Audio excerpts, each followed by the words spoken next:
তো যেই মানুষটার কথা বলছিলাম, আমি ভিডিওটা ছাড়তাম 4টের সময়, কারণ আমি 4টের সময় উঠি।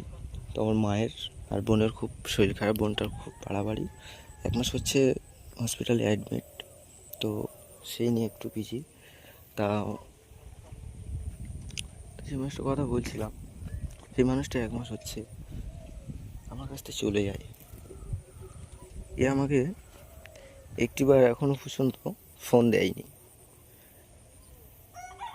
সেই মানুষটা যে ফোন না দিলে, কথা না বললে কি হয়, কি হতে পারে, সে মানুষটার একটু হলেও জানা আছে।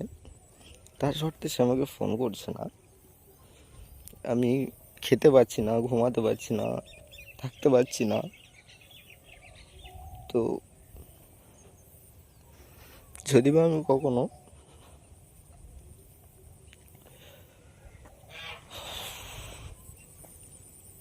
হারিয়ে যাই, তো কোনো ভয় নেই, কারণ আমার বোঝার মতো তো কোনো লোক নেই। তো বলছিলাম, আমার ভীষণ কষ্ট হচ্ছে, তুমি একটিবার আমাকে ফোন করতে পারবে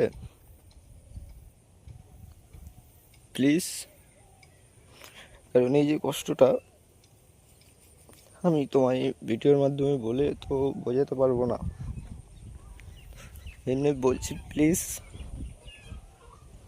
একটিবার আমাকে ফোন করো যদি ভিডিওটা তোমার কাছে গিয়ে থাকে।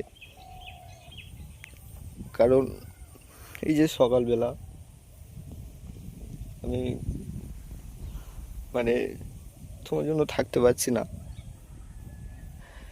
প্লিজ যদি ভিডিওটা দেখিয়ে থাকো তুমি, আমাকে একটিবার ফোন করো।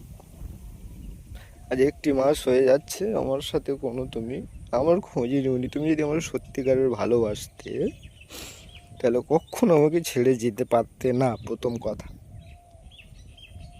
তাই বলি, ভালোবাসুনি জানি, ঘৃণা করো তাও জানি, তাও বলছি ফোন করো আমাকে একটিবার প্লিজ।